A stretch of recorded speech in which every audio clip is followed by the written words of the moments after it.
Hello, we're gonna get started now. Thank you very much for joining this conversation circle. It's the second, or actually third, conversation circle that we're running as WACC. And this is basically a space to engage in conversation, to exchange with one another on different topics related to the world of communication rights, communication justice. And on this particular occasion, we're going to be speaking about public narratives of migration. And the name of today's panel, of today's event is Unheard Migrant Voices, why promoting a rights-based narratives on migration is more critical today than ever. And we have an incredible panel with four speakers coming in from four different regions. We have somebody coming from Asia, somebody coming from Europe, somebody coming from North America, and somebody coming from Latin America and the Caribbean. So what I'll be doing now is I'll introduce each speaker as each speaker is about to start speaking. So once again, my name is Lorenzo Vargas. I'm talking to you today from Bogota, Colombia. And I am responsible for some of WACC's programs, including migration. I like to start with some framing for the conversation. So, in essence, what we're seeing is that overall migration seems to be increasing, particularly to rich countries. We have seen countries like Canada or the UK or the US welcoming record numbers of immigrants and migrants and refugees, but also within regions of the so-called global south, we see that migration is increasing. And all in all, the research tells us that migration is essential to many countries' economies. I mean, there's a lot of discourse out there about migrants coming in to take jobs or take opportunities, but in fact, the research tells us that many countries absolutely rely on immigration for key industries. For example, the US agricultural industry entirely depends on migrant labor, including undocumented migrant labor. Same as the pension system in many European countries actually relies on the long term on having immigration to sustain the system. So we know that migration has this positive effect and is actually needed. So it's not like rich countries or welcoming countries are doing people a favor to welcome migrants, but actually it's a two-way street. And yet we see narratives of polarization, fear, distrust, a sense of crisis, a sense that people are coming, a sense that people are coming to take jobs, opportunities. And also we see politicians who are capitalizing or fueling the situation. And we see platforms, communication platforms that are enabling this conversation. Sorry, I got a notification. That's why I'm stopping. The purpose of this call or this conversation circle today is to speak about these issues. Why is it that, given the all in all positive contributions of migration or the necessity of migration rather, why is it that there's this tension in so many societies, and why is it that politicians are, especially from the right, capitalizing and fueling a sense of us versus them? And of course, this is having major consequences in terms of policies. We have seen quite problematic policies like the UK policy idea. I think it's been stopped to send migrants to Rwanda, as well as the tragedy of the many people who try to enter the US or Europe and die on the way. And also we have to think about the drivers of migration, and we see things like violence, limited economic opportunities, environmental pressures.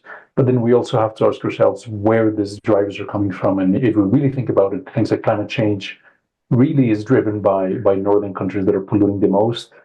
And, this is fueling the migration to the north, as just like the war on drugs in Latin America. that's actually pushing people to go up to the US. And yet we see migrants being criminalized and being blamed. So what is the responsibility of the media? How do we hack these narratives? How do we work with digital platforms to change these narratives?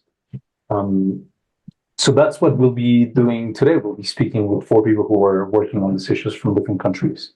And the first person we'll be speaking with today is Anna, who's joining us from, I think she said she's in Lisbon today, though she is originally from Austria. And Anna is an activist who works primarily now with the International Catholic Mission, Catholic Mission Migration Commission, my apologies, but has also been recently elected to be a civil society representative on the European Migration Forum. She has a lot of experience working in the area of community-sponsored migration systems in the European context. So we'll hand it over to Anna. Anna, welcome. Thank you very much. Thank you for inviting me. It's a real pleasure to be here on this panel with all these other lovely panelists. So yeah, as Lorenzo already introduced me, my name is Anna Coulibaly. Usually I'm based in Brussels. Right now I'm in Lisbon because I'm transiting. But yeah, I work for the International Catholic Migration Commission, which leads the SHARE network. And as a network in Europe, we bring together actors on all levels working on welcoming migrants and refugees across Europe. And I think to start this intervention, I think we need to frame it a little bit with what's been happening in Europe. And as many of you probably know, there's this new pact on asylum and migration, which has just gone through. And we're currently looking at proposed changes that would lead to more emphasis on border controls, detention, as well as externalization of asylum procedures. So what Lorenzo just mentioned, the UK ran the scheme that is just externalizing asylum procedures outside of Europe. And so, for example, like one of the new concepts that the pact introduces is the instrumentalization of migrants. So what's been happening is that, for example, there's this fear that refugees would be instrumentalized, for example, from Belarus through Poland to come to Europe, or from Morocco through Spain to come to Europe, which is quite a dangerous framing because it fosters a narrative that migrant influxes are a threat to national security. So within this context, I'm working mainly on inclusion and welcome of migrants and refugees. And I think the dominant public narratives surrounding this are that newcomers are seen as a burden rather than a resource. So rather than being seen as an asset or like as enriching the social fabric, they're seen as a burden, which is gives a real short-sightedness also to the resources that are invested in the inclusion and welcome. So mainly they're seen as passive recipients of support rather than active actors within society. And then I see the negative implications of this along 3 lines. So this being seen as a burden takes away the agency and creates a lens of vulnerability that newcomers are viewed through. And of course, I mean, they are more vulnerable than your average citizen purely because they have to rebuild their life. But framing it purely through that vulnerability lens does take away agency and does not foster empowerment. And then, for example, when it comes to women, this is like there's this double vulnerability, which then in turn births harmful tendencies to seeing, for example, women with a headscarf, wearing a hijab, as unwilling to integrate into the new society, or a refusal to take on Western values, when in actuality we know that this can actually be quite empowering for women to wear the hijab, and it can be a source of real pride. And then a second way, I think this is really this characterization as a burden impacts the recognition of skills. So this is something that there's a real issue with in Europe, is that previous qualifications are rarely recognized, and also the practices vary between one member state to another. There are moves to trying to harmonize qualification recognition practices, for example, through the Lisbon Recognition Convention. This is mainly then for education and research, but we're still far away of really recognizing previous qualifications. And the third way I think this really impacts is that when then they do participate, it is seen as an act, they're seen as actors of disturbance. So, for example, if they're building mosques or cultural centers, then this is more framed as a security threat rather than an added value to diversity and cultural exchange. This is obviously like closely linked to terrorism, which is led by racism, xenophobia, and Islamophobia. And then this in turn makes diaspora group formation harder, and also it's just not supported in terms of funding and also access to spaces. So these are the main sort of like negative dominant narratives that exist and their impacts around, I think, integration of migrants and refugees. And then maybe to speak a little bit more about like the positive examples and positive narratives. So I specifically work on community sponsorship, as Lorenzo mentioned.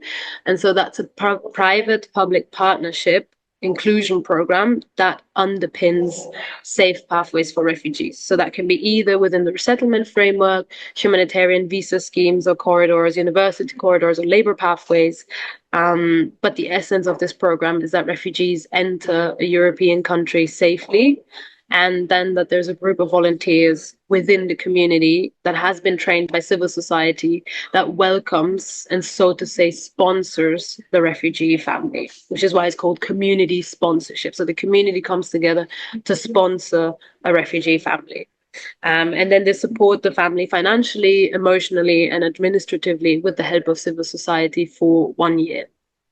And we did actually a study on the impact on the wider society of community sponsorship programs across Europe. I'll link it in the chat if you want to have a look at it.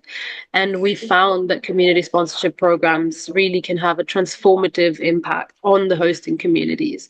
And that's an impact not only on the direct sponsor group, but also on the wider community, because the encounters that are like fostered really help creating positive narratives, because a lot of the times like a community that historically would have never welcomed newcomers from outside of Europe rallies together and then welcomes a family, and then also those people, volunteers, then become agents of change and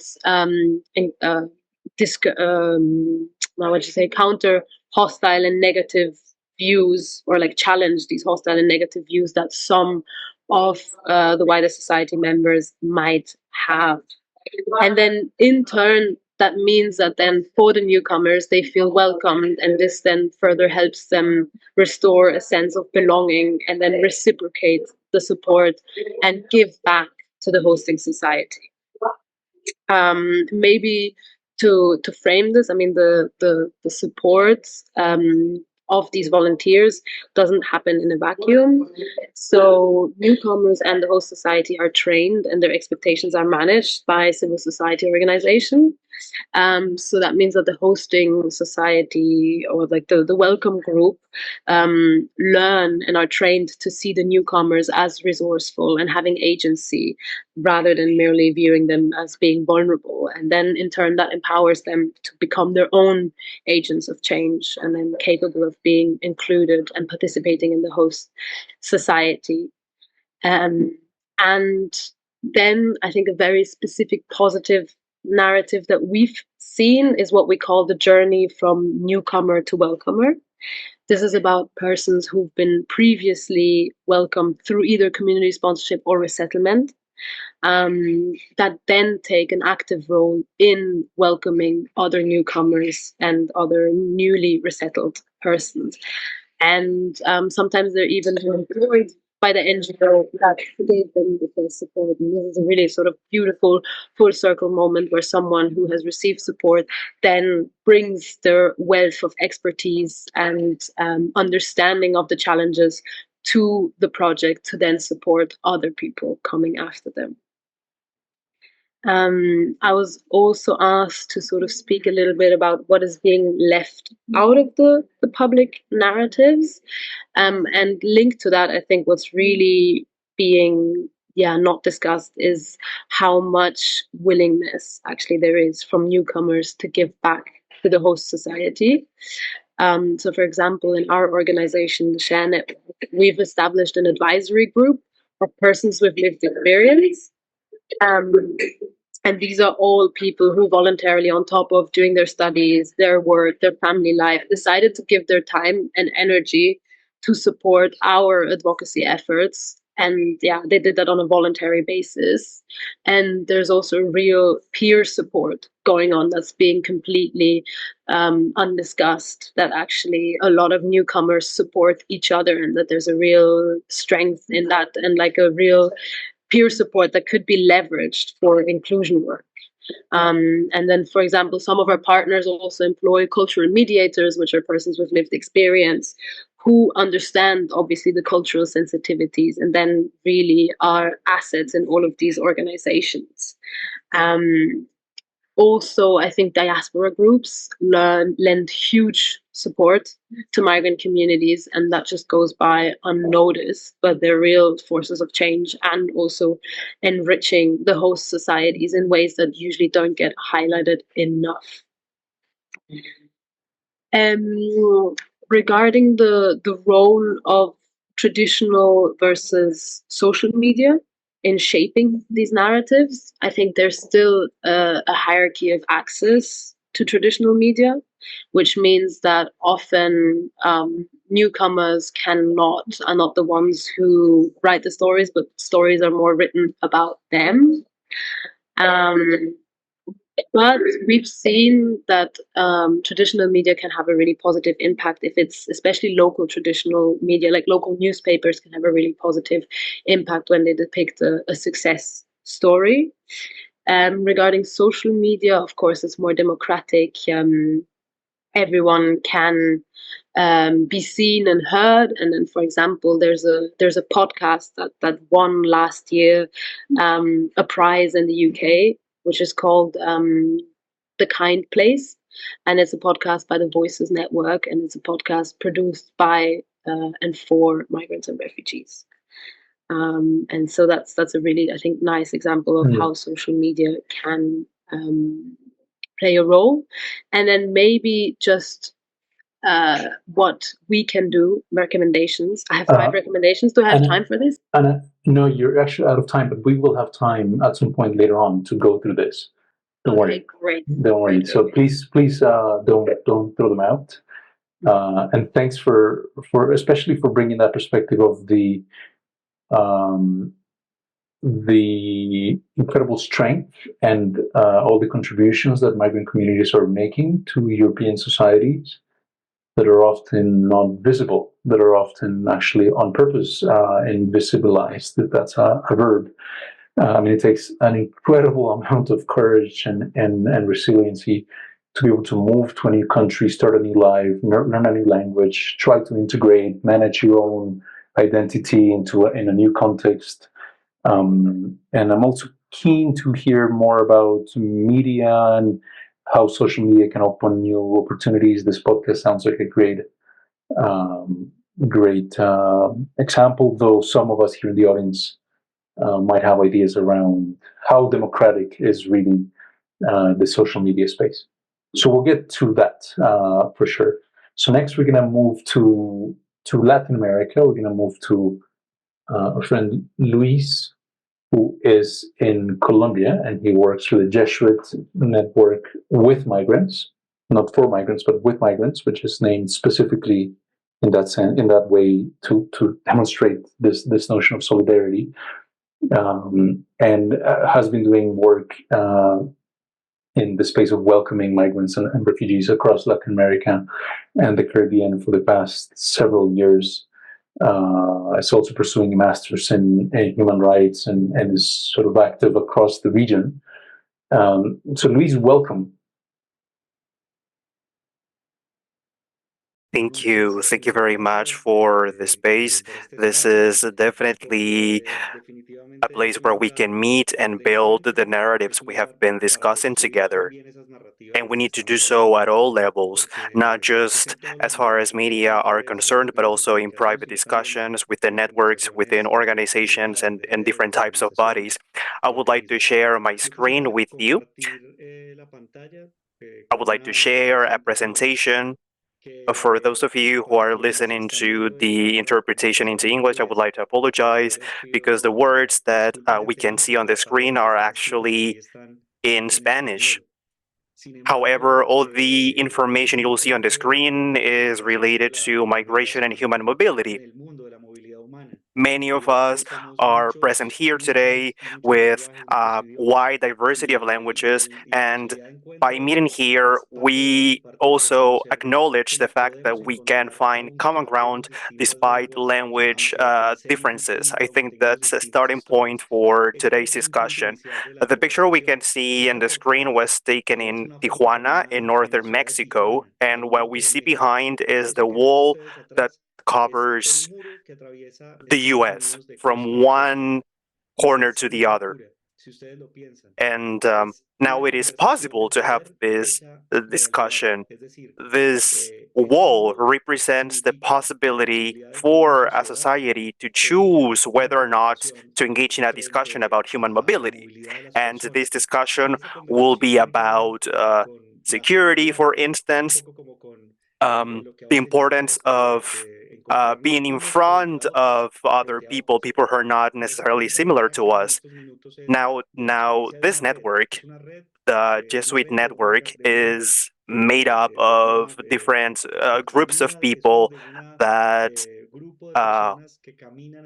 walk around the world with a specific perspective and emphasis in placed on migrant populations. And this discussion has a very specific approach based on the culture of hospitality. Before going into more detail, I would like to highlight at least the two core elements of this complex reality, which is forced migration in Latin America. We recognize that violence has been increasing, violence is increasingly complex, and there are structural causes, driving forces that force people to flee, to migrate, and sometimes militarize, close the borders, different examples of violence. All of this needs to be rendered visible because there is violence against the bodies of people, and vulnerability is widespread because of restrictions, because of lack of response from governments for people to move and reach their destinations, and violence at the destination, arrests, arbitrary arrests, and deportations, people that shouldn't be forced to go back to where they came from. So I would like to go into further detail. Last year, the Compañía de Jesús network, which is present in different branches in Latin America, the discussions held on the radio allowed us to identify three elements. The right to migrate, this concept was present in traditional media, at least on the radio. So the different implications and difficulties were identified, which means that people are cognizant of the difficulties and complexity of this reality. However, there is also a link between crime and migration, which basically shows that there is stigma and a negative view. There is also bias when it comes to information. There is an incomplete view, which is an important aspect. We don't have the whole picture. The whole story is not being told. So we believe it is important to change our narrative based on this. The context is not complete, and it should be. That said, we need a humanizing perspective based on human rights. We came up with a report, and in one of the paragraphs, we saw this, the information on the screen. And we identified a lack of information and also misinformation. There is both the disinformation and misinformation, and campaigns that promote these two things. That is our reality. We found that narratives are being disseminated in this context, and in our report, made based on the Latin American context, a number of challenges were identified.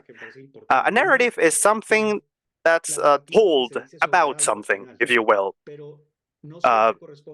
based on what people know. So the more information there is about people's reality, the narrative will be more complete, will be better. And this is something that the audience needs to take into account. In every country, the reality will be different. And in Latin America in particular, in the past few years, this has been discussed during elections. And sometimes the information disseminated can change the way people think. And in this discussion about forced migration and migration in general, there are three main sectors. One of them believes that migration is bad, that people shouldn't really migrate. Some other people believe this is a good process in itself, and more people believe that. But there is a third factor that's not really well defined, and I believe that this is where narratives and information can be disseminated so as to make sure that people change their point of view. So the group in the middle can be encouraged to think differently. I think storytelling can also contribute to changing the debate. Through this experience, I will be sending you additional information via email, but I wanted to share this with you too. In 2022, there was a meeting in Colombia, in Cucuta, and journalists from different parts of the country got together, and they discussed how to do research and communicate migration. So they believe it is important to be there, to see, to observe. If we are far away from the context, we don't get the whole picture. We need to see people, to inquire. We need to listen, to verify. We need to share, to build trust, and we need to think before we can follow and continue to share stories.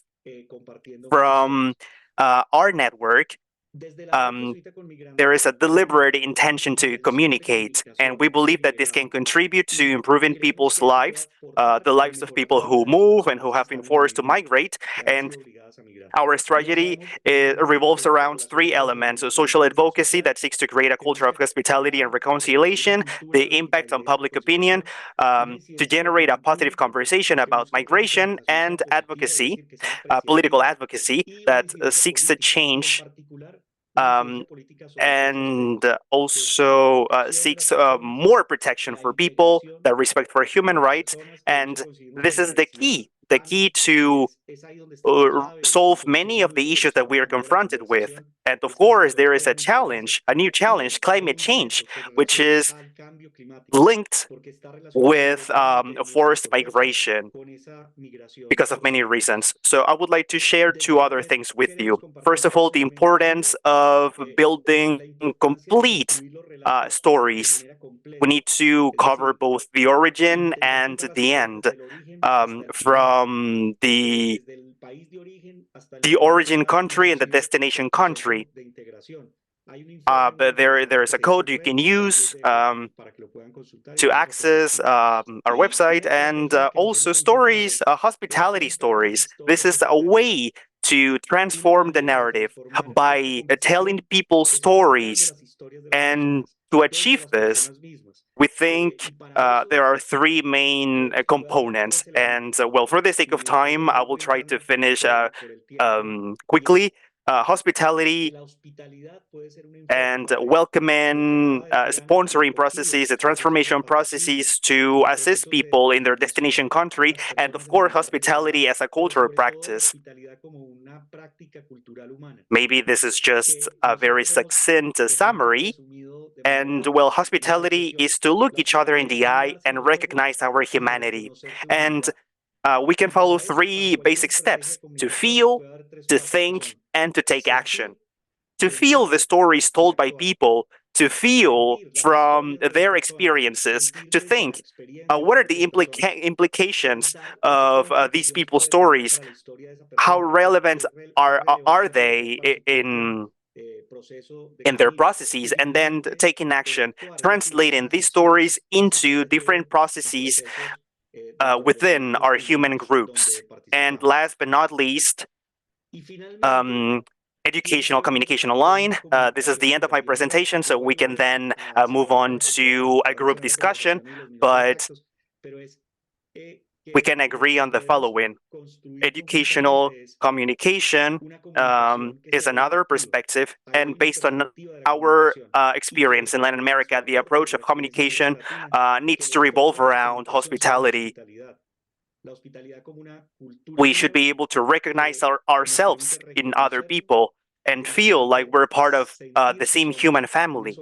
This should happen in practice, not just in theory, and I believe that more media at the local and community level are adopting this new communication approach. This is the end of my presentation, so thank you very much. Gracias, Luis. Thanks so much for this very, very interesting insights. Especially like this idea of the culture of hospitality. I mean, ultimately, what we want is to create a change of culture. And I very much like your call to responsibility to media and to communicators, saying that you have to be there to be able to understand and to be able to communicate what's actually happening on the ground. A lot of the content that we see, and this partly has to do with the structural issues of journalism, is that journalists are not able to be on the ground to actually see the stories firsthand. I also find interesting this idea of the multiple violences that are happening. And of course, misinformation and disinformation is another form of violence because it's obscuring the narratives of migrants, and it's actually creating the conditions for the social climate where structural violence happens, especially when these are campaigns that are very much targeted or have the intention to create division. A question I have that I'll come back to later is, given that media, both traditional media and social media, thrives on scandal, on shiny, difficult tragedy, and of course the narrative you're proposing is one of hope, humanity, human rights. That doesn't sell, and that's a problem. That's a major problem because that's not the kind of discourse that goes quote unquote viral. So we will have the chance to speak about that next, and so we'll move on a bit further north to the United States. We'll be hearing from our friend Christina Pope, who is with an organization called Welcoming America that works across the United States, and that very much is involved in this idea of creating you call it a nation of neighbors. So the idea of it's the same logic, welcoming, a culture of welcome, much like also what Anna was saying in terms of what the community-led groups are doing in the European context. And Christina is joining us today from St. Louis, Missouri, in the US. So, Christina, please go ahead. Thank you very much, Lorenzo. It's really a pleasure to be here today with the other panelists. I've enjoyed your comments immensely, and many of them resonate deeply with some of what I will share. I'm going to share my screen, so bear with me.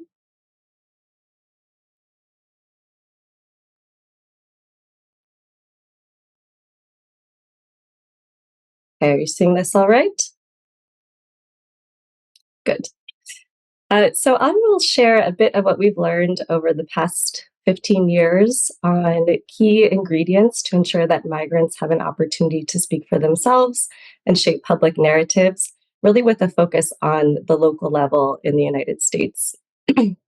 Together with our members and partners, including many migrant leaders, we have seen it's possible to change the conversation when we invest in 4 ingredients: multi-sector institutional leadership, narrative strategies, inclusive policy change, and meaningful contact between people with migrant and non-migrant identities. And given that our time is limited today, I'll really be focusing on the multi-sector institutional leadership and a little bit on some of those narrative strategies. For context, Welcoming America is a national NGO. It's an umbrella organization that leads a movement of inclusive communities, becoming more prosperous by ensuring everyone belongs, including migrants. Our mission is to support communities building a welcoming society where every person can fully contribute and shape our shared prosperity and our democracy. So the Welcoming America Network includes over 300 local governments and also local NGOs. These are resettlement agencies, community organizations, diaspora organizations. And within the network, there are many people who identify as migrants or as part of the diaspora who are really leading this work at the local level, including within government, actually as staff of local government organizations. And Welcoming America, as a national umbrella, provides training, technical assistance, toolkits, and other resources to ensure that local leaders get the support they need to adopt more welcoming policies and programs, really using a whole of society approach. We use the US Welcoming Standard as a roadmap for the essential components of a welcoming community. So we developed this in collaboration with a range of experts, including local governments, community organizations, and with input from the public at large. And it's meant to provide a comprehensive roadmap for migrant inclusion. So it uses these 7 framework areas that you see, such as equitable access to services, and then each area is further broken down into policies, programs, processes, and partnerships that welcoming communities should have in place. And really, the idea is that this roadmap, in addition to actually producing better life outcomes for migrants living in communities, is also changing the narrative, because we know that it's not just what we do in the media that affects the narrative, it's also really what's happening at the local level in the day-to-day when it comes to policy. The standard was created in 2015 in response to local actors' request to define what it means to be welcoming, really, in practice, and to funnel learnings into a specialized tool that can be applied to any local government context in the US.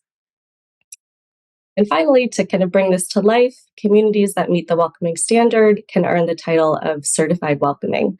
So that's a formal designation for local governments that have enacted policies and programs reflecting these welcoming values. And so we assess local governments. They are audited on their efforts to include and welcome migrants in all areas of civic, social, and economic life in their communities. And this process encourages improvement over time because every 3 years, governments have to recertify to prove that they have maintained their baseline and also that they increased their access to services and participation of all migrants living in the community. So I was asked to speak a bit about the narrative context in which we're doing this work. I think it's clear also from what the other panelists shared that there's unfortunately a very common narrative of chaos surrounding our borders. So in the US context, this is the US-Mexico border, where there's a sense that the immigration system isn't working and that arrivals are coming in large numbers and that there's a chaos around that that's unmanageable. And that's something that comes through very clearly in the research, even in states like Missouri, where I live, where there's no international border. Border policy is one of the number 1 issues for voters. This is a very strong narrative. Of course, we also know about the fear-based narratives. For example, this concept that migrants are stealing jobs or they're affecting the economy negatively. That's a pretty consistent narrative over time.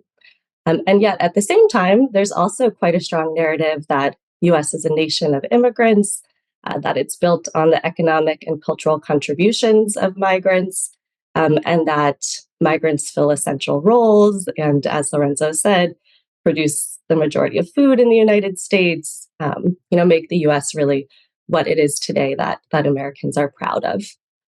And then I would add that there's a growing narrative about welcoming communities. So this is really, the idea, especially at the local level, that cities and the people who live in them view themselves as welcoming communities. And you can see a lot of stories at the local level about what a welcoming place the city of St. Louis is, for example. So this is something we're seeing more and more at the local level, but also at the national level as a kind of counter narrative. And these positive and negative narratives reflect the complex and conflicting views that people living in the US hold about migrants and migration. Many people hold views consistent with elements of both negative and positive narratives. And I can share some research in the chat that dives deeper into this. It's an election year, so vitriol is flying, but these narratives don't always reflect that actually most people in most places support migrants. And these narratives also don't recognize the multifaceted stories and identities that we all hold and the many different types of migration stories that exist. I want to briefly share one approach that we use to help ensure migrants have an opportunity to shape these public narratives and speak for themselves. And this is developing a welcoming plan at the local level with multi-sector institutional leadership. I shared one example on the screen. This is the West Michigan Welcome Plan Collaborative, which includes over 50 organizations, such as local school districts, NGOs, government bodies, and businesses. The Welcome Plan Collaborative developed this with priority areas and goals, and this group of 50 organizations is tasked with implementing the plan. To develop the plan, the committee included representatives who have a migrant identity, and they further used community engagement strategies to co-create the plan with input from a wide range of residents, including hundreds of migrants and refugees that live in this community area. And the plan is directly developed and implemented by a group that's inclusive of migrant and refugee leaders who sit on the committee. And I wanted to share this quote with you. The collaborative says, "This work is only possible because of community participation and engagement." So over the years, we have run a program called Gateways for Growth, which supports the development of these types of plans and these multi-sector institutional collaboratives that are really needed to envision and carry out the plan. And 60 local governments have now gone through this process and are working with this type of committee. I know my time is limited, so I wanted to briefly share another strategy, which is Welcoming Week. So this is a global narrative campaign that showcases what is being done to build more welcoming communities across the US by migrants, refugees, and others in local communities, and to showcase how we all benefit. So local communities host events that bring people together, people with and without recent migration experience, so that they can work on a common goal and really catalyze further collaborations. So these 700 events that happen annually across the world have thousands of attendees that come, and there's a massive social media and traditional media engagement that's lifting up these good stories about how welcoming communities are, and the ways that migrant and non-migrant people are working together to improve life in the place that they live together. So I invite you to join in with Welcoming Week this year, and would be happy to talk more about that. And I want to leave you with one tool. We have many toolkits on our website about communication strategies, changing the narrative, but this one is about welcoming infrastructure. So it dives into those 4 ingredients that I mentioned earlier around multi-sector institutional leadership, narrative strategies, inclusive policy change, and meaningful contact between migrants and non-migrants.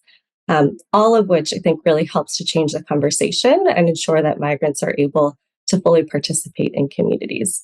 So we have a far way to go in the US, but I think when we look at the local level, I also see a lot of hope. As the other panelists mentioned, when we look at the many ways that our communities are really supporting migrants, and also that migrant leadership is being lifted up and becoming more part of that narrative. So I'll leave things there. Thank you, Lorenzo. Thank you, Christina. Yeah, it's fascinating, the model that you're developing. Hopefully you can share it with us later on, the one that, the graphic you shared.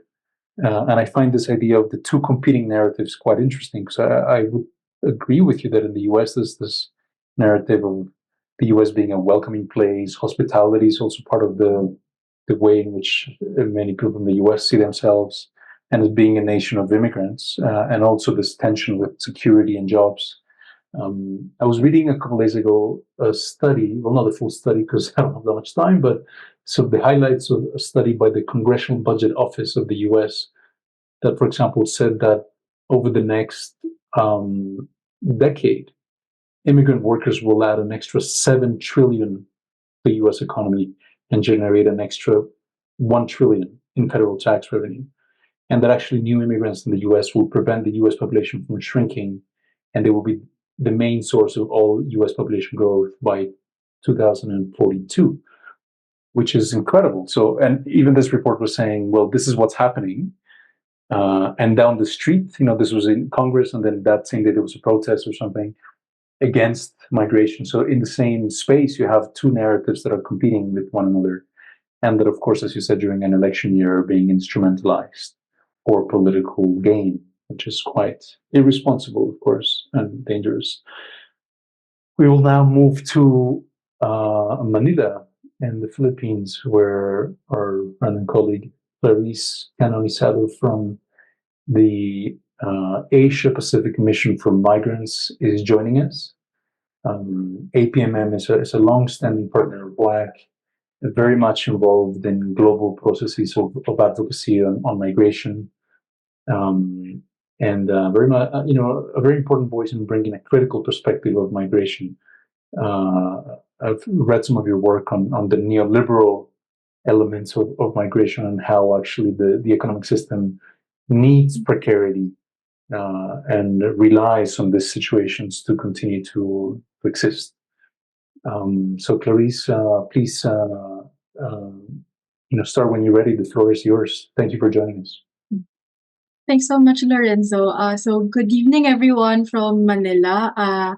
Happy to take part in this very important conversation about the importance of having an effective and migrant-centered communications effort in migration narratives.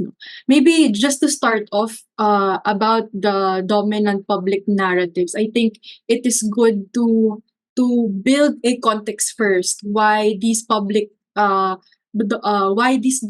public narratives exist in the first place. Of course, we all know that these dominant narratives did not just show up out of nowhere. These narratives stem from the fact that migration stems from crisis. Lorenzo already mentioned that the current structure of migration that we have today is the very result of the neoliberal system of society and of the economic structure that we have today. So because of worsening poverty, due to subpar public services that citizens are obtaining, these factors facilitate forced migration of citizens, especially those coming from the global south. And these very crises that are happening in the global south and are even worsened in the global south force people to migrate. And because of these factors that are facilitating the migration of global south people, it also facilitates the negative perceptions that are being thrown at them when they are in their host countries, or sometimes even in their origin countries.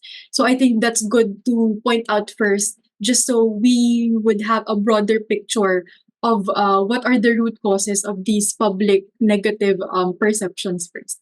Anna and Christina have already mentioned some negative public perception about migrants and about migration. They focus on migrants as security threats, as job stealers, and of course, we also recognize that here in Asia Pacific, especially in the context of national security, these kinds of perceptions fostered by the states themselves shape their policy making decisions, and they shape the attitudes of their local citizens as well.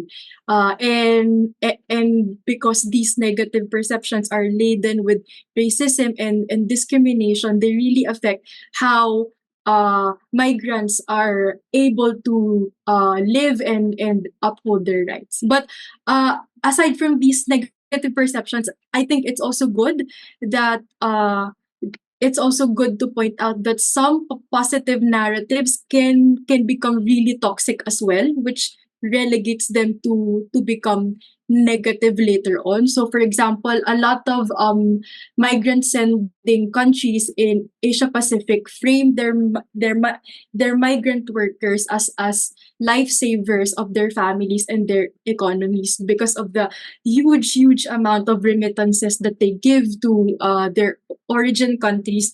They are portrayed as these modern day heroes, as they say in the Philippines, for example.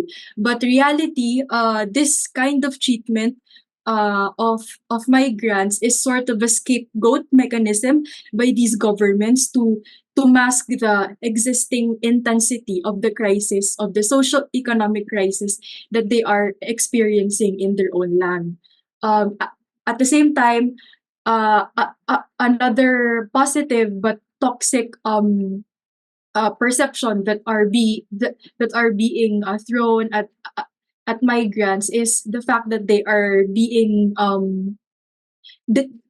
being depicted as go-getters or as resilient people. So a lot of migrants, for example, in Hong Kong, for example, aside from being domestic workers, they are also involved in hustle culture. They have a lot of side jobs, but in reality, these are coping mechanisms to increase their income because their primary employment as domestic workers, for example, are not enough to sustain themselves and their families back home. So, with these narratives, we are asked who are the key actors shaping these narratives. Of course, we have the government of both origin and destination countries who basically have the upper hand in shaping policies and in shaping the mindset and attitudes of their citizens. So, for example, for origin countries, again, they frame their migrant workers as modern day heroes, and in host countries, they frame them as job stealers, as outsiders who do not belong or do not deserve rights. So, and at the same time, the media has a big role in propagating these narratives. What the government says, the media would usually just reinforce these. And for example, in the context again of framing migrants as modern day heroes, the media would usually showcase migrants as these hardworking people, which of course is true. But at the end of the day, they do not really acknowledge the root causes first of why large number of people choose to work abroad. And because of this, I think that the role of traditional media is to change how they use their own language to benefit that of the migrants. So aside from informing, of course, the general public about what is really happening within the migration regime, I think it is important for them, of course, to try and move forward from just echoing what the governments or what the ruling elites are trying to say about migration narratives and about migrants. And on the other hand, this is where the importance of social media comes in, because social media is a much more democratic and a much more powerful tool that could help in propagating counter narratives about migration. It allows migrants themselves to share their stories and perspectives, for example, on Facebook, on TikTok, that could directly talk to a broader audience. And at the same time, it allows alternative or more progressive news outlets to share their news, which they would not be able to do using the usual and traditional channels that we have. And at the same time, of course, social media is a really helpful tool when it comes to allowing real-time conversations to happen, where people can debate and produce informed perspectives that can feed into improving discourses about migration. And of course, there is a lot of best practices on the side of APMM and our partners when it comes to trying to really put the voices of migrants at the core, at the center of migration narratives. No, we think that, of course, the very essence of participative conversations around migration should firstly start with the recognition that the migrants are at the forefront of these problems that they are facing, and so they should also be at the center. They should be the first ones that we consult when it comes to talking about their issues and talking about these structural problems that encapsulate migration. So just a quick one, no, just to share some examples about the best practices that us and our partners do. For example, the international migrants alliances have a lot of solidarity links.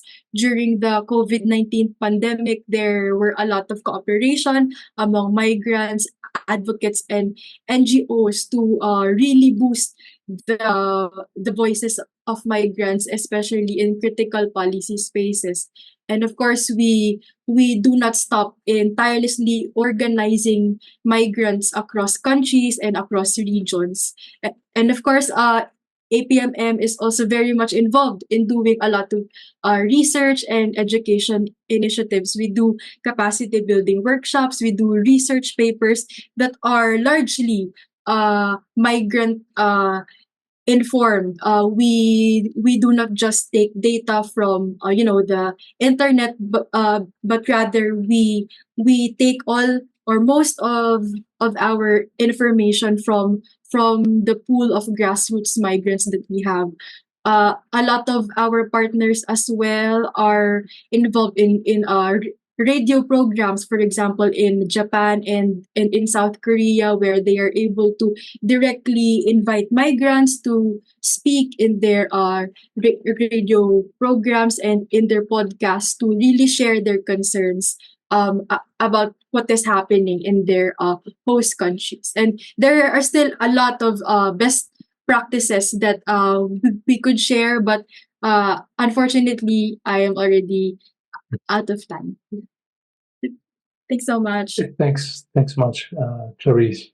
Yeah, don't worry. We will have until we have about 25 minutes left, so we will have chance to hear some of those practices, just like the 5 recommendations that Anna had and was able to share. But I very much like this idea of or there's this sentence, nothing about us without us. That the migrant movement in Asia Pacific has really pushed, and that is very much what we're seeing in media, right? Like we see that everybody or all the media speak about migration, but migrants themselves rarely have access to be seen and heard on those platforms. and the idea of the drivers at home that are pushing people out. It's a failure of local governments as well to provide opportunity for their people, but also the policies that in the larger sort of economic order that keep some countries in poverty and basically end up forcing people to migrate to earn a living, and they're being stuck. There's to be called a hero and a job stealer, as you call them, is quite complex to have two competing narratives.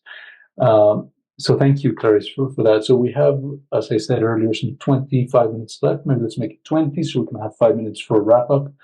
So we're going to open up the floor to for discussion. So please raise your hand wherever you are in any of the 64 participants who are here. Please raise your hand to ask a question. And please, or you can enter it in the chat, actually, that might be easier. Please be very brief.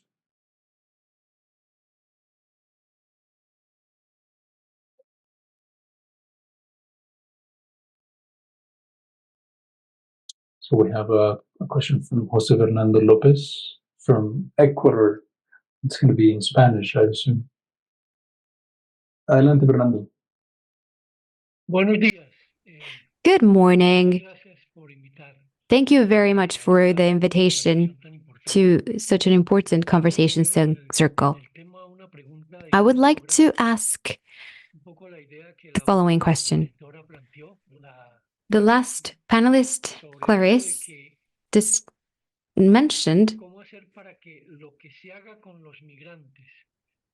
the idea of how we can work alongside migrants.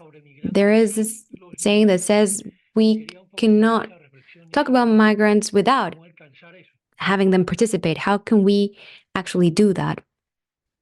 Gracias, Fernando. También tenemos a Pia. Hola, Pia. Good morning, Pia. Please go ahead. Should I phrase it in Spanish or in English? Okay, so I'm gonna phrase it in English, but so I work in Mexico in an NGO that has a bit of does a little work on communication with of communication and podcasting and other communication materials with the migrant people, and I have a question about how do you here in Mexico we're facing a great challenge. It's not possible anymore, I think, to only focus on narratives about hospitality and the skills that the migrant people have and how they can integrate, because we're facing very strong human rights violations. And I don't know if you're aware, but Mexico has a security policy against migrant people, and they're now migrant people are forced to stay in Mexico in very miserable conditions. They cannot stay in shelters anymore. They stay on the street. And they live in conditions where actually it's not possible to show their skills, to show their resilience and to show how they can integrate. No, so my question is a bit for Luis and maybe other people to help me think, what narratives do we need if we cannot focus anymore on only the skills and the ability to integrate? It's more a humanitarian crisis that we're facing that maybe you don't have it in all the countries, but Mexico, because it's it's the country where the US deports all the migrant people, and the US forces Mexico to be very to have very strong security policies against migrants. So here I have this huge problem because I want to develop a new project, but it's really, really hard to still focus on this kind of super positive narratives. No, I think we need to tackle other other types of problems now? Thank you, Pia. I have a couple of additional questions. One from Felix in Argentina, who's asking about the role of the US film and TV industry in portraying migrants as a threat. Has this always been the case? Is this something that you see? I guess it's mainly for Christina, who's in the US. Is it something that you find problematic, or and then we also have Philip, a question from Philip Lee, who's the WACC General Secretary, who's asking about racism. How do you deal with the issue of racism? And because it seems to be a cross-cutting, not cross-cutting, a common issue for all the contexts. So how do you deal with that? Okay, let's deal with those 4 questions first. Whoever wants to go, please go ahead. Hello. Maybe I can answer Jose Fernando's question first, about how can we really make sure that when we work with migrants, we really honor their agency. I think one way that we do this in the Asia Pacific Mission for Migrants is that whenever we do projects, activities, conferences, and the likes, we make sure that every agenda on whatever meeting that we do is genuinely consulted and is meaningfully understood by the migrants and the migrants organization that we work with. Whenever we work with our partners, we make sure that they are able to meaningfully participate, that they are able to really voice out their concerns, their stories, that they are able to be able to share their opinions about what mechanisms would work for them when it comes to sharing their stories. Especially when it comes to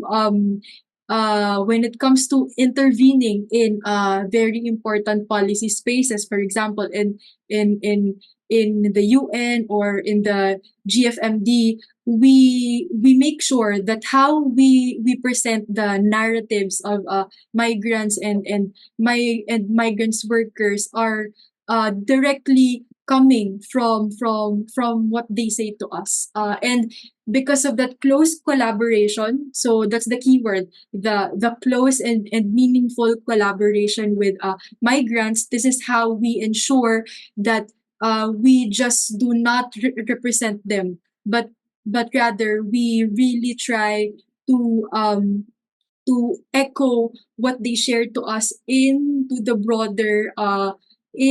broader spaces that we engage in. And at the same time, I think it is also important to note that when it comes to collaborating with migrants, especially migrant workers, the language we use is really important. When it comes to trying to externalize or to share their stories to governments or to international organizations, we make sure that the language we use is the language that they are also familiar with, so they wouldn't be left out, so they would be able to feel that they are actually being heard, and that their on ground experiences really come forward to those who needs to hear them. Thank you. Thank you, Clarice. Yeah, this idea of being heard, it's absolutely essential, because it's not just a matter of expressing. Yes. Because you can, and that's the issue with social media. It's a bit of an illusion. It can be that you're just expressing things and sharing content and so on.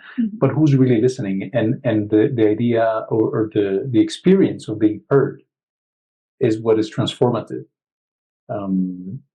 So thank you for that and for this idea of collaboration, which reminds me a little bit of the work that Luis Fernando in Colombia shared.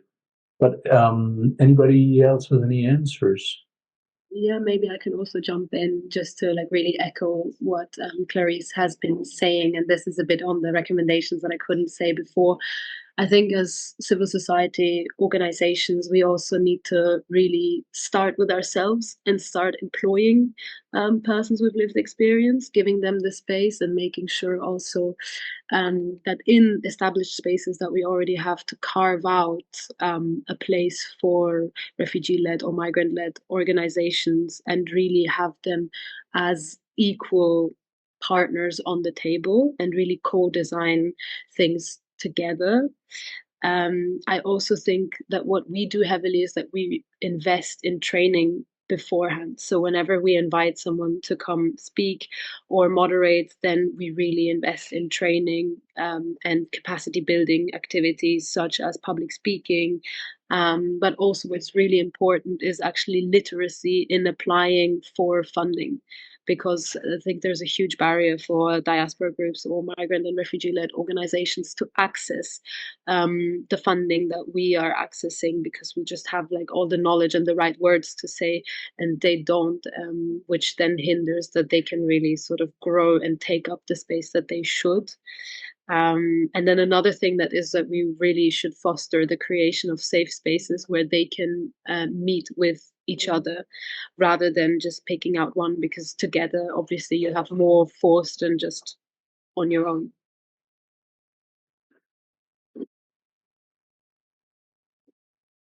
Maybe I can pick up on that thread as well. Thank you, Hannah, for those comments. On the question from Jose Fernando Lopez, I also wanted to highlight the need for more diversity in journalism. So in addition to within our own organizations, we also need to be looking at the training of migrant journalists, supporting migrant-led media outlets. In the US, there are hundreds of migrant-led media outlets, and many have been around for hundreds of years. They're quite effective, but oftentimes they don't receive the same level of support, and they're, of course, operating in a very difficult environment for media in general at the moment. And then on the question of racism, wanted to highlight that, of course, racism and xenophobia are completely interrelated. And in terms of our work at the local level, I shared that example of the welcoming plan from one particular place in Michigan. Those plans exist across the country, and they really aim to integrate with the racial equity plans that many local governments and communities are developing at the moment. So not to operate a kind of integration or inclusion plan of migrants in a silo, but rather to integrate that with the broader racial dynamics within the United States and the push for racial equity.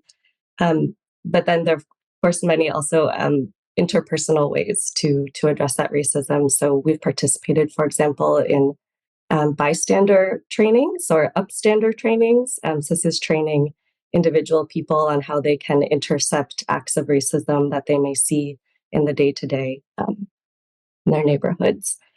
And then just briefly on the question of portrayals of migrants and refugees in the media. In the US, we know there are many horrible portrayals, and especially historically, looking back over the centuries, there's quite a few tropes, stereotypes that are perpetuated. But at the same time, we're starting to see more authentic stories. And there's two TV shows, for example, I could highlight. One is called Superstore. One is called Jane the Virgin.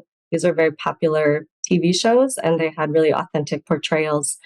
In Superstore, there's an undocumented gay Filipino-American man who has his own storyline, and that's really been lifted up by the organization Define American as a really good example and kind of a masterclass in what these sorts of stories can look like. So I'll put some information in the chat around that organization Define American, who's really looking to assist the media industry when it comes to movies, TV shows, books, and the platform that exists there. Yeah.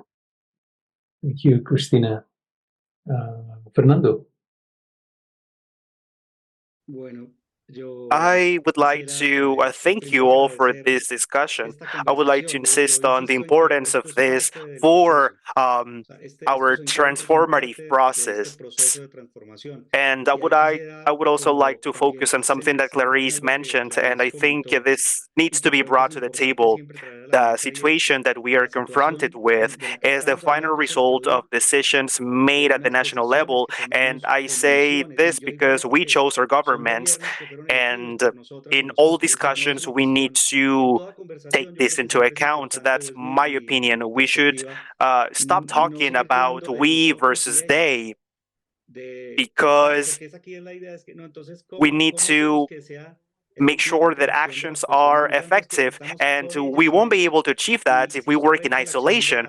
In the networks where we participate, in the Jesuit network, for instance, when we talk with partners from Argentina, they come from Venezuela, from Haiti, so we are in the process of building networks that basically stemmed from migration. And within this violent system that excludes and violates people's lives, as Maria Pia said, the example of Mexico and Central America is just one example, of course, but these violations are increasingly serious and require humanitarian actions. But even beyond this,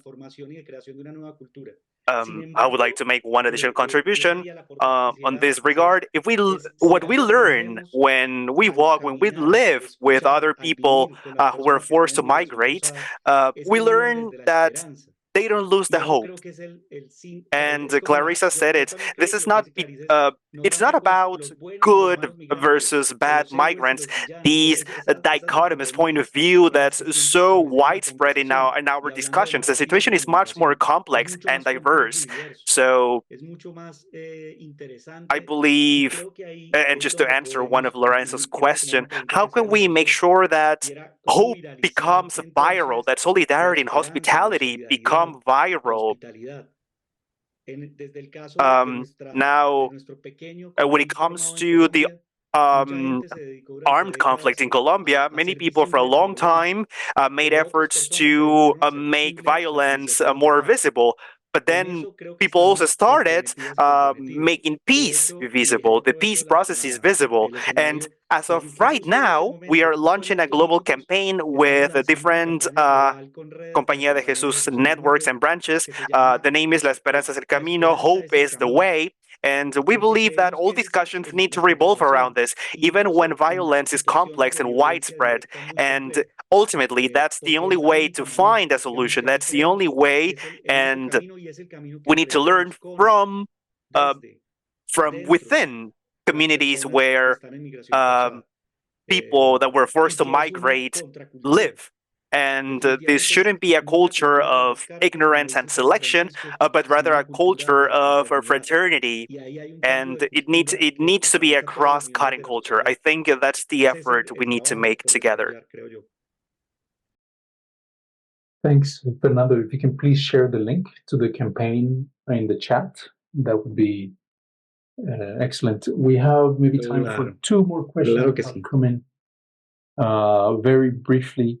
One from somebody who was asking about policies in Europe to address the loss of life in the Mediterranean. You know, what is being done at the European level? It seems like the stories are sadly quite frequent, and it seems like nothing changes. It seems like the public in Europe is desensitized. And also, Amy, who I think is from Senegal, was asking about double standards, but I didn't quite understand the question. And I know that Anisur in Bangladesh has this question, but I think we are out of time. So if you can please address the one on the Mediterranean and maybe ask Amy to clarify. Hi, I'm assuming you would like me to address Please, this yes. Mediterranean. Yeah, I mean, that's really difficult. It's framed a lot in Europe around the trafficking and smuggling rather than the loss of life, which is, yeah, unfortunately the direction we're moving in Europe also with this new pact. But what we're working on, and this is sort of to counter this death at sea, is that we're working on safe pathways and legal pathways to reach Europe. So while we acknowledge that this is all happening, the response should be that we need to find ways for people to come safely to Europe. So you can't just, on the one hand, sort of condemn smuggling when this is the only avenue for people to actually reach Europe.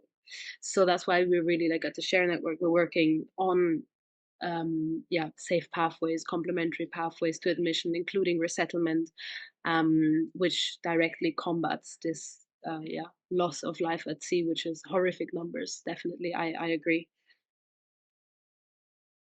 Thank you, Anna. Amy, are you there? Could you please briefly, very briefly, in 30 seconds, introduce your question? Yes, thank you very much. My question centers around the double standards that we see. When the war broke out between Ukraine and Russia, it was easy for Ukrainians to have access to other European countries and to be helped settle down. Even some of the Africans who were there had it very difficult to be able to pass through some of the border controls. So I think the unequal treatment of migrants and displaced people can be seen when there's a crisis, depending on the person's origins, whether you're from a certain continent or your religion or your social status. That's the point. Thank you very much. Thank you. So perhaps because we have 4 minutes left, if each speaker could say something in 30 seconds to wrap up, and perhaps, I know it's quite unrealistic, but this idea of a double standard to address this, please go ahead. Let's begin in the same order that we started. So perhaps we can begin with Anna. Sure, 30 seconds. I would just emphasize that in Europe, I think we really need a real shift to see newcomers, migrants and refugees as active agents of change and actors in integration and inclusion, and that we really need to put a lot of work in to foster their participation, their meaningful participation. Thank you, Anna. Luis Fernando. I wanted to extend my gratitude to you again, and I am convinced after 18 years of work in Latin America that we need to understand and engage with other people to find a response to forced migration, to help the victims of forced migration. These people have profound injuries, and they might also hold the key to the solution to this crisis. We insist on the fact that hope is the only way. Transformation within our societies lies in hope and participation too, something we have discussed extensively. We need new participation means, and the UN system that supports these discussions is also part of the problem. So we shouldn't be naive. That's another reality we need to change. And that said, I insist on the importance of that campaign. I shared with you on the chat box. We need to get inspiration from the hope that we share here and the work that you all conduct in your regions. Christina. Well, thank you everyone for the fantastic discussion today. Feels too short. To the question of double standards, I mean, we know the research shows us that unfortunately people are more willing to welcome those who are ethnically or culturally similar to them, but also that this can change over time, and that there's a lot of promise at the local level when we resource and prioritize migrant leadership, and also use a multi-sector approach that calls people in and looks for new actors that can be part of those solutions. Hi, Christina. Clarice. Yeah. As for us here in Asia Pacific, especially in line with the work of APMM, no, I would always go back to the idea and the practice that the migrants should always be at the center of our conversations. No, they should not be constrained within the box of marginalization. They are very capable of voicing out their own demands and their own struggles, and it is very important that for us as advocates to always honor their voices, and this should this should extend whenever we try to engage in different policy spaces, no, especially at the UN or at the GFMD, that we try to really pressure states and the governments to really uphold and protect the communications rights and all the other rights of migrants that they should be enjoying in the first place, and with no other conditions. That's it. Thank you. Thank you, Clarice. And with this, we will wrap it up because it's we're out of time. But once again, thank you to the 4 panelists. Thank you especially also to the four interpreters who have made this conversation possible, as well as to everybody who joined. We have people who have joined us from Latin America, from Africa, from Europe, from Asia, from the US and Canada, from the Caribbean as well. So thanks once again. Please continue this conversation with us on social media. There's also somebody here from the Global Forum on Migration and Development, the GFMD Civil Society space. It's in the chat. You can write to them as well if you have more comments or recommendations, or channel them to us. So once again, thank you, and we hope to see you again in the future. All the best. Thanks, everyone. Gracias, Lorenzo, y a todo el equipo de la WACC. Merci beaucoup. Thanks to everybody. Thank you from Bangladesh. Gracias, Lorenzo.